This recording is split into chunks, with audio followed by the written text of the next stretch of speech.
성도님이 이제는 조기 은퇴를 해야 됩니다. 오래 근무하지 못합니다. 이제는 50대 후반 정도 되면 벌써 다 은퇴를 해야 합니다. 라고 하는 이야기를 하시면서 앞으로 무엇을 하면서 살아야 하는지 막막하다, 그런 이야기를 하셨습니다. 아마 여기 앉아 계신 우리 성도님들 다 공감하실 겁니다. 우리가 이렇게 평생 직장이라는 개념도 없어졌고요. 처음에 들어간 그런 직장에서 오래도록 근무할 수 있는 그런 시간들도 그렇게 우리에게 많이 주어지지 않았다는 것이죠. 그래서 그분이 마지막으로 하신 이야기가 어떤 얘기였냐면 별 기쁨이 없어요. 기쁨이 없다는 겁니다. 별로.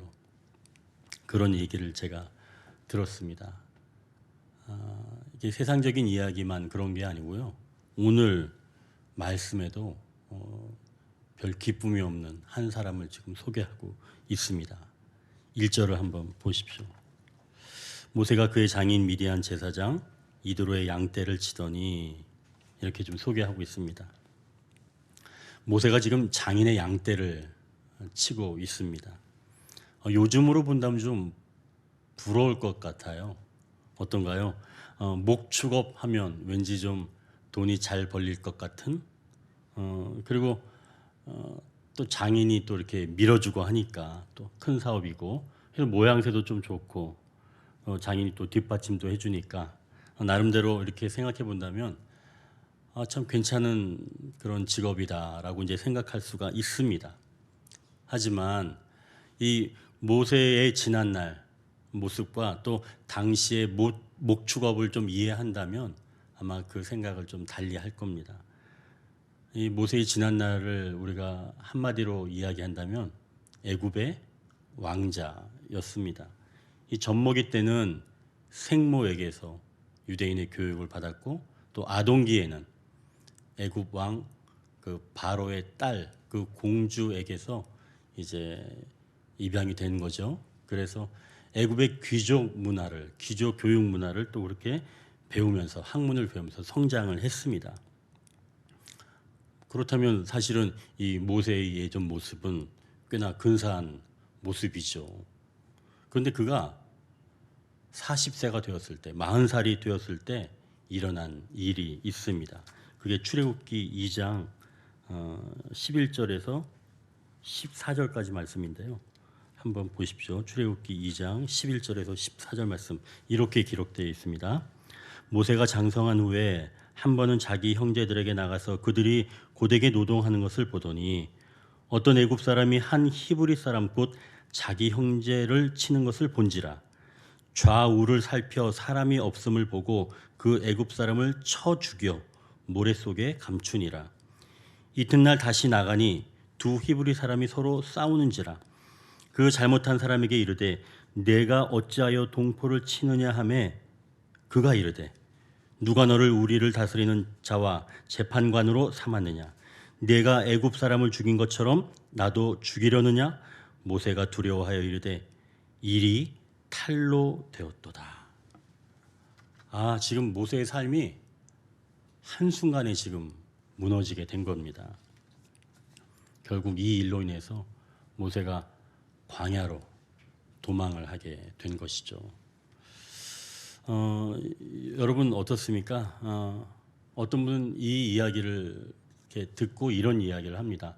아니, 모세가 정말 애굽의 왕자 정도의 그런 신분이었으면, 아니 뭐 애굽 사람 한 명 죽인 것 가지고 뭐 도망갈까지가 있습니까? 그럴 필요가? 이렇게 이야기하는 분이 계세요. 그러나 우리가 알고 있는 것처럼 이 모세는 애굽 사람이 아니죠. 히브리, 이스라엘, 그러니까 애굽의 노예 신분이었죠. 그런 민족의 출신입니다. 그렇다면 애굽 출신이면서 왕이 되려고 하는 그런 사람의 입장에서 볼 때 이 모세는 눈에 가십니다. 그러니 당연히 이 모세의 살인 사건이 그들의 먹잇감이 되기에 충분하다는 것이죠. 그래서 모세가 그 왕궁에 있지 못하고 광야로 도망을 갈 수밖에 없었던 것입니다. 자, 이렇게 광야로 도망간 이 모세가 광야에서 양떼를 치고 있는 여인들을 만납니다. 그리고 그 여인들에게 호의를 베풀어줘서 결국은 그 중에서 한 명과 결혼을 하게 되었고, 또 이렇게 오늘 이야기한 것처럼 모세가 그의 장인의 양떼를 치게 된 겁니다. 그리고 당시에 이 목축업은 창세기에서 이야기하고 있는 것처럼 애굽 사람들이 가증하게 여기는, 즉 하찮은 일로 여겼던 바로 그런 일입니다. 자, 그래서 이렇게 모세의 상황을 종합해 본다면 예전에 애굽의 왕자였다가 살인을 저질러서 광야로 도망갔고, 거기에서 장인의 양떼를 치고 있는, 양떼를 돌보고 있는 그런 사람인 것이죠. 자, 그럼 여러분, 모세의 팔자가 어떻게 좋아 보이나요? 그렇진 않은 것 같죠? 자, 그럼 다시 이제 1절에 장인의 양떼를 치고 있는 모세를 한번 보십시오. 이때 모세의 나이가 한 80세 정도가 되었습니다. 자기가 떠나올 때 그 애굽 왕은 이미 죽었다는 소식을 벌써 알고 있게 됐습니다. 그래도 이제는 나이가 드니까 돌아갈 엄두가 나지 않은 거예요.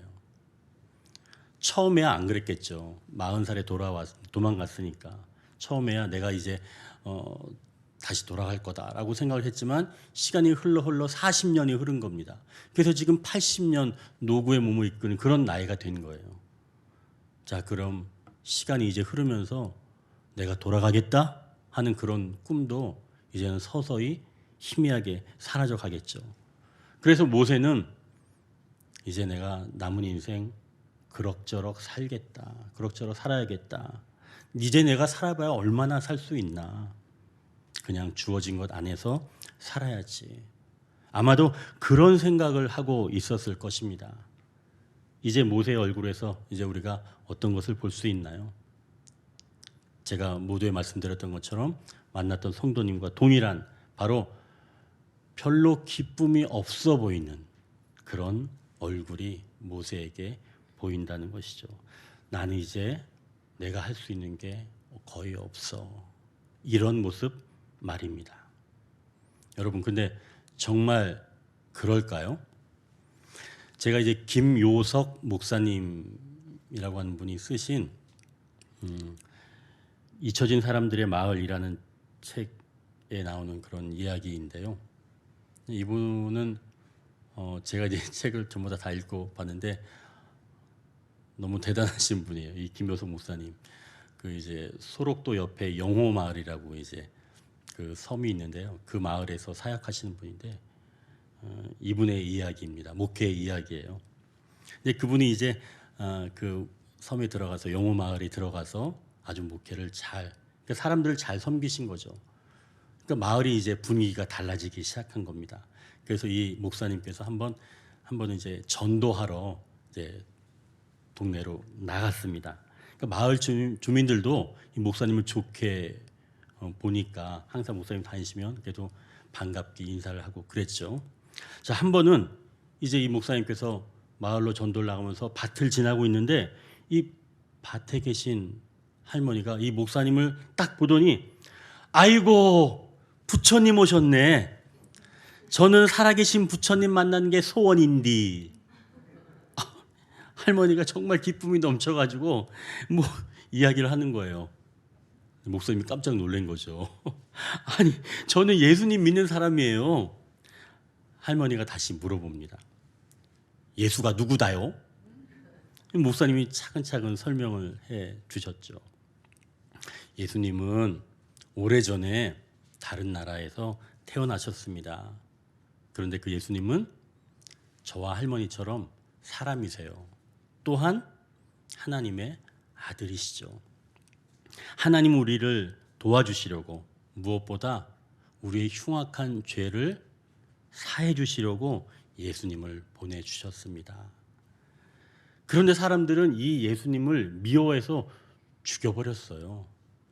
하지만 하나님께서는 그 예수님을 다시 살려주셨죠. 하나님이 이처럼 인간을 도와주시고자 예수님을 오늘도 세계 여러 방방곡곡에 보내주십니다. 그래서 세상 어디에 가도 예수님의 백성을 만날 수 있어요.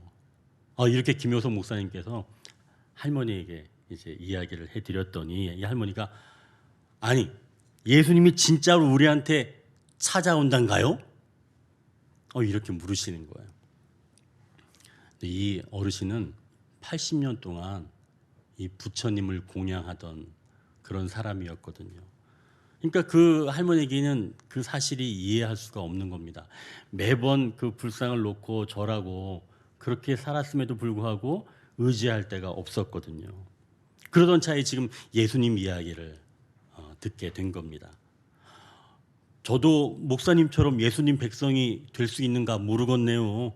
나이가 벌써 89인데 나이가 꽤 되셨어요. 그죠? 할머니 나이는 상관없어요.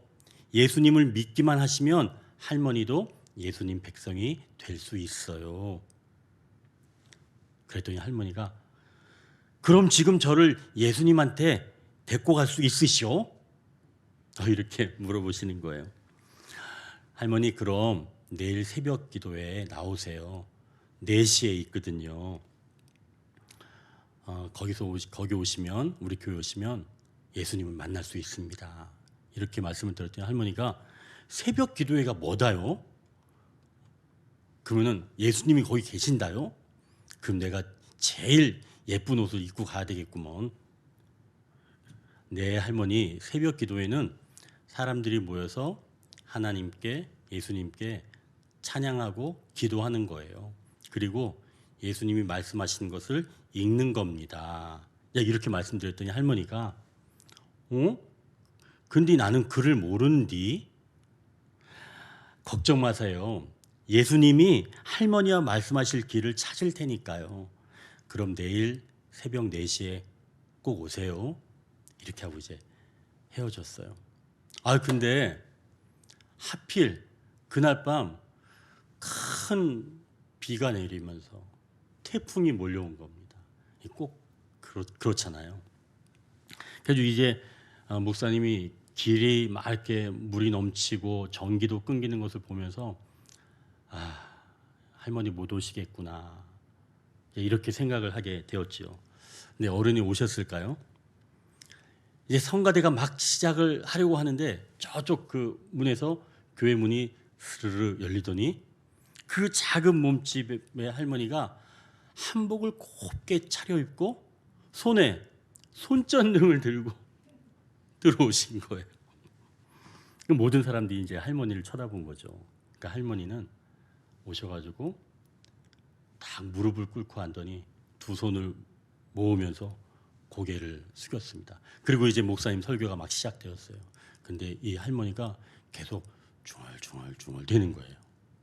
그렇게 하고 이제 예배가 딱 끝났습니다. 그래서 이제 할머니가 딱 목사님한테 왔어요. 그래서 할머니가 어떻게 얘기하자면 목사님 진짜 고맙습니다. 진짜로 제가 예수님을 봤어요. 목사님이 깜짝 놀란 거예요. 아니 그러십니까? 어디서요?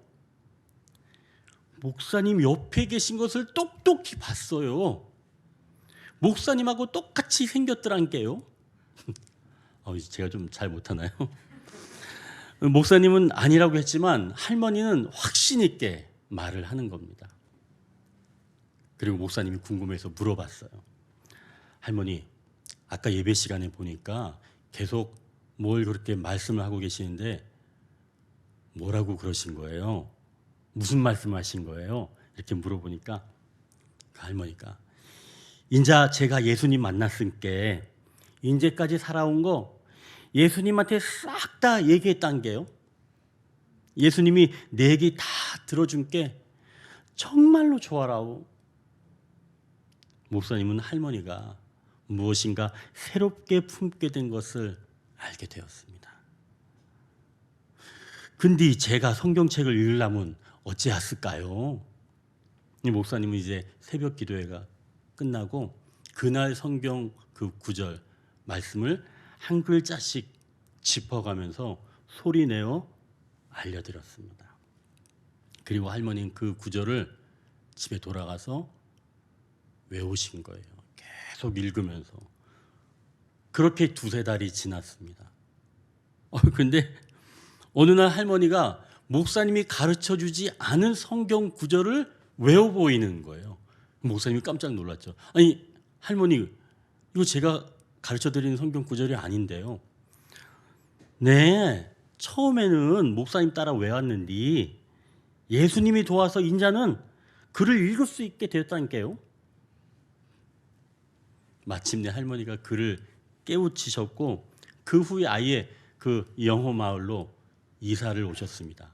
그리고 손주들에게 예수님이 어떤 분인지 직접 다 얘기해서 그 청년들을, 자기 손주들을 전도해서 교회로 또 그렇게 데리고 온 거죠.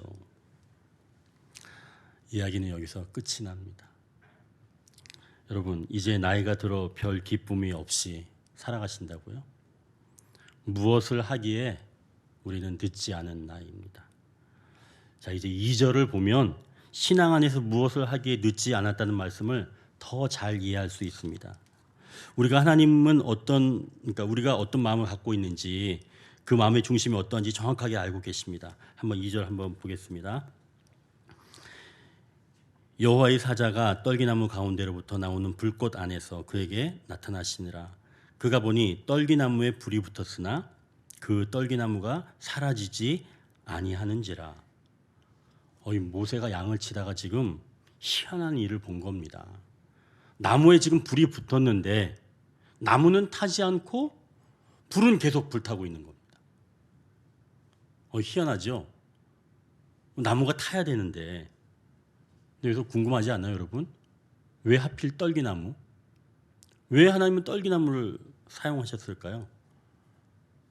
광야에서 마땅히 탈 만한 것이 없어서 그런 걸까요? 여기서 떨기나무는 광야에서 흔히 볼 수 있는 가시덤불입니다. 그러니까 볼품 없는 거예요.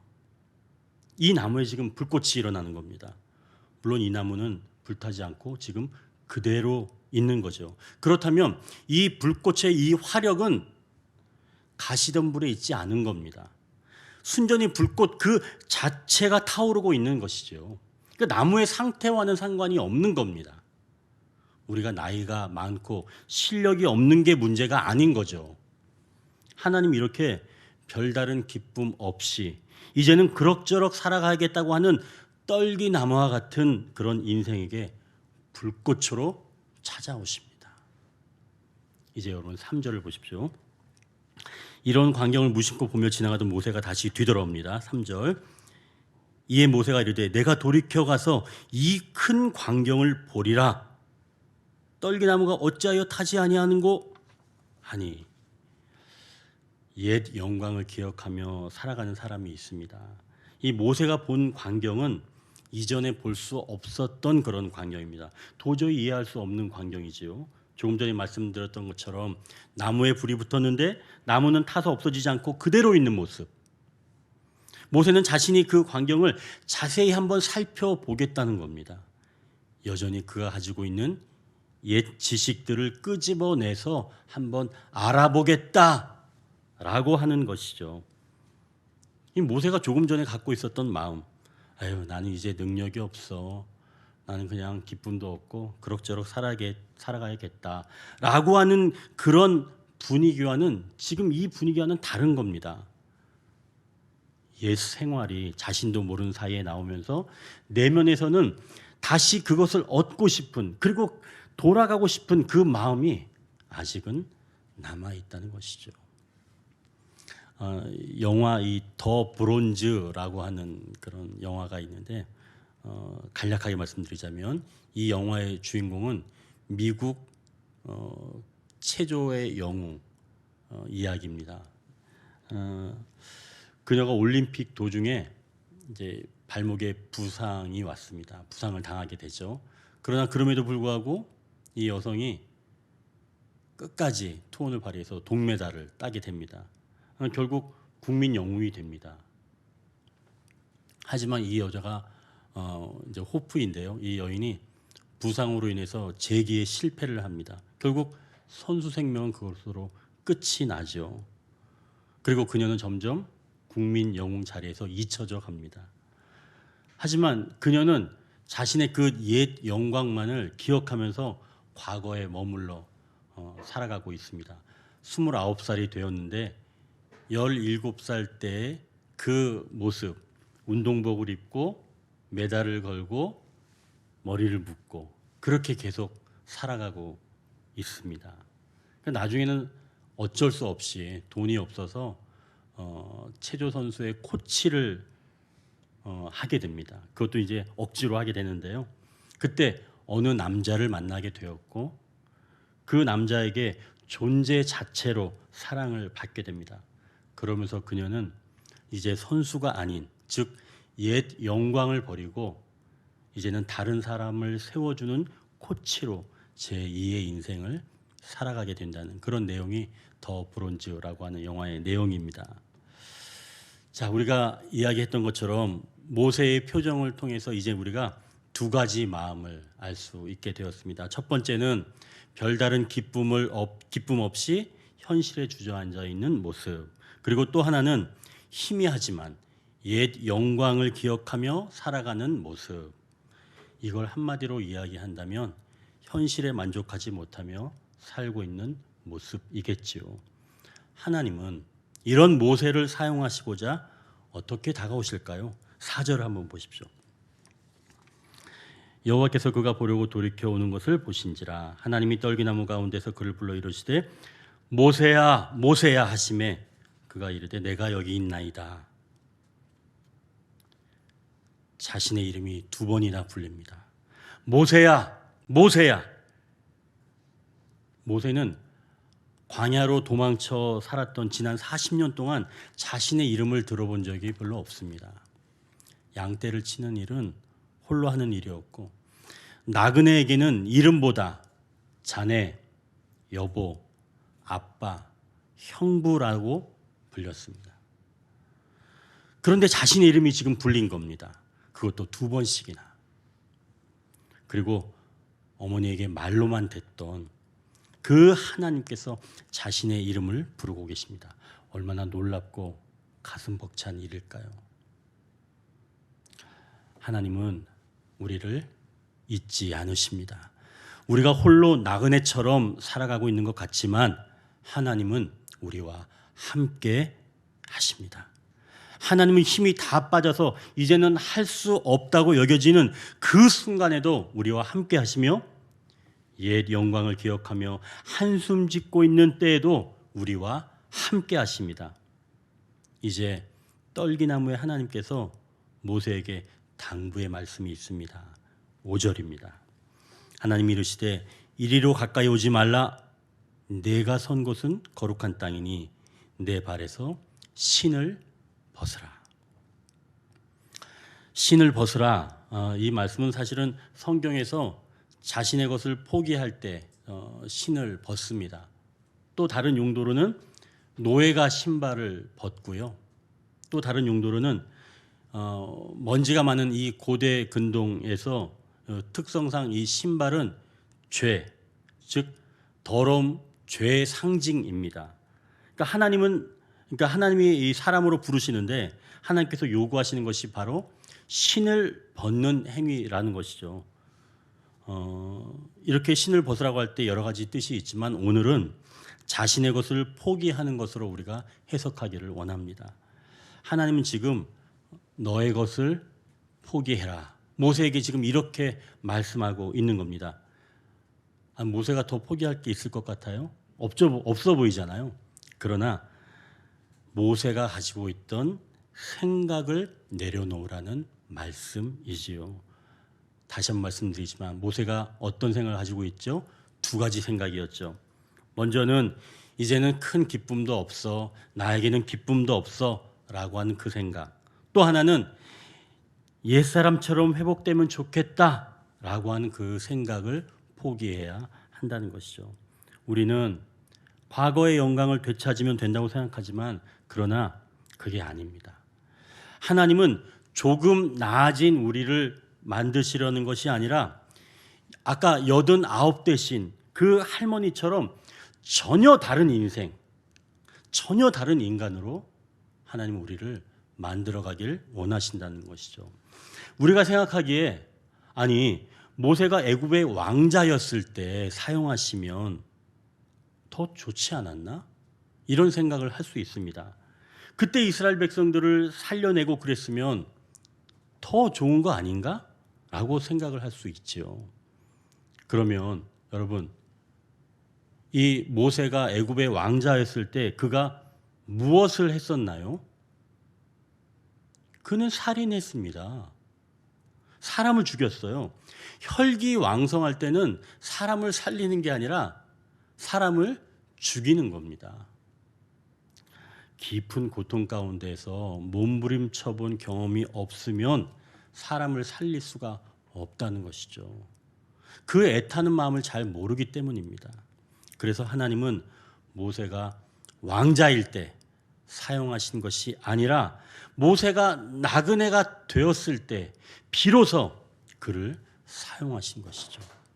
단순히 무기력한 것을 벗어나는 것, 또 옛 영광을 되찾는 것에 만족하지 마십시오. 이 C.S. 루이스의 글에 이렇게 실려 있습니다. 하나님께서 사람이 되신 이유는 피조물들을 아들이 되게 하기 위함입니다.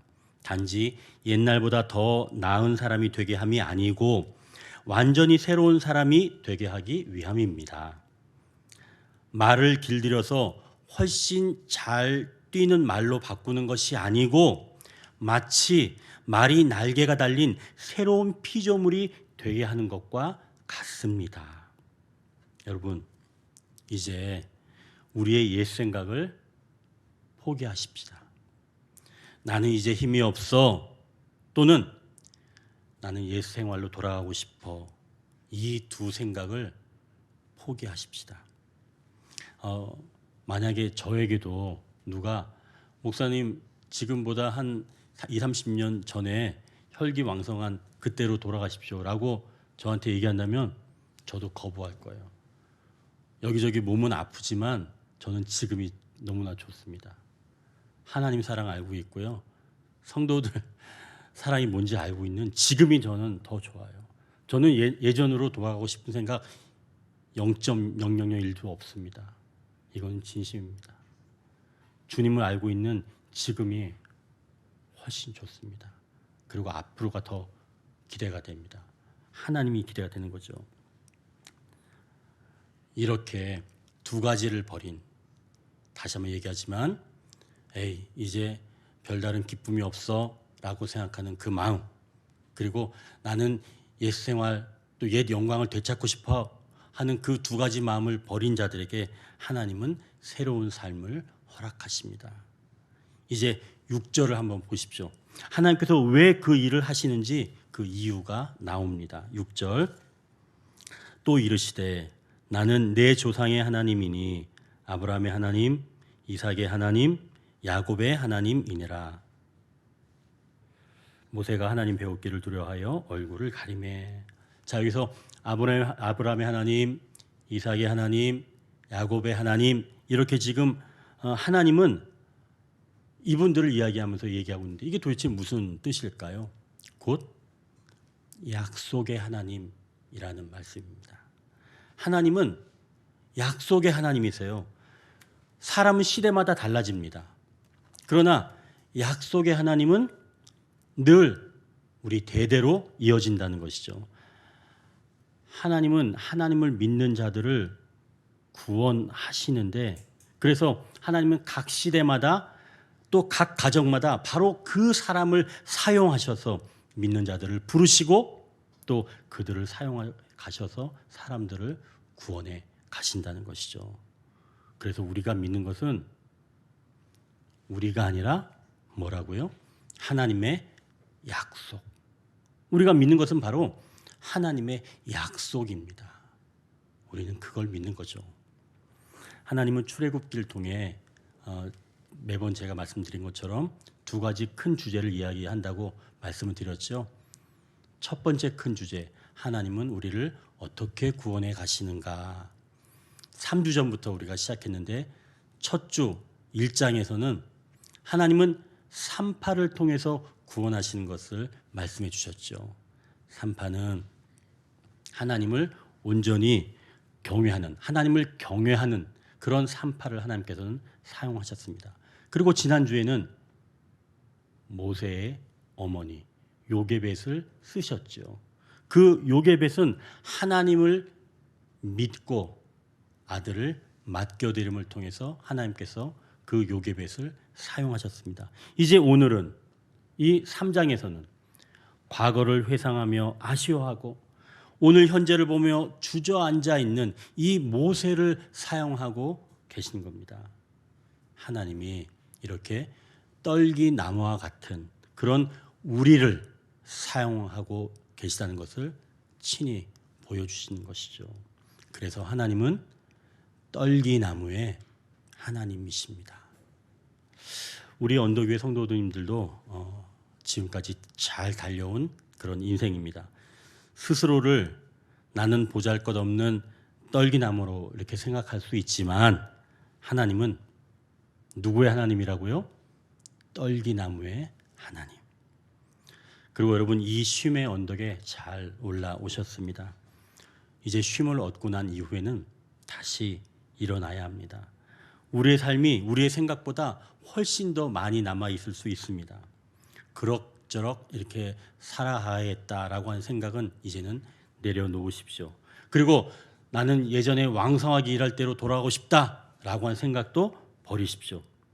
우리가 이런 생각을 버리고 우리와 늘 함께 하신다는 하나님을 신뢰한다면 진정한 기쁨을 얻는 제2의 인생을 살아갈 수가 있습니다. 떨기나무에 하나님이 계시니까요. 우리 어버이들 그리고 우리 성도님들을 주님의 이름으로 축복합니다. 기도하겠습니다.